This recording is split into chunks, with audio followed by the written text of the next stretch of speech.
Nĩ mũbango ũrugũrĩtio na itemi rĩa kũhĩtana na wongerereku wa riboti cia ũhagũku wa ũgitĩri iria ikoretwo ikĩyumĩria matũũra-inĩ matiganĩte. We are deeply concerned about the growing security challenges in our estates and communities.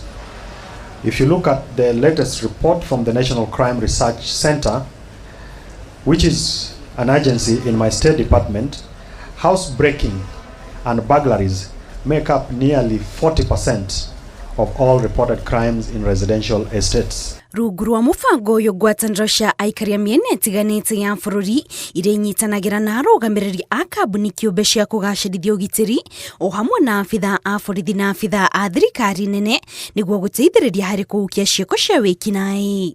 Today we have more than 1.2 million security guards in the country. They are like 10 times more than the police officers.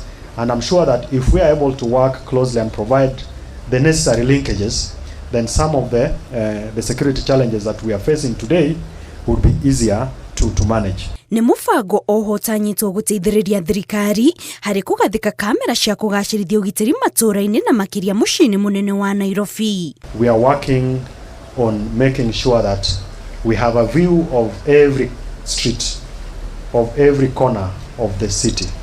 And this is another space that we need to work together with Kara to ensure that we have a good view.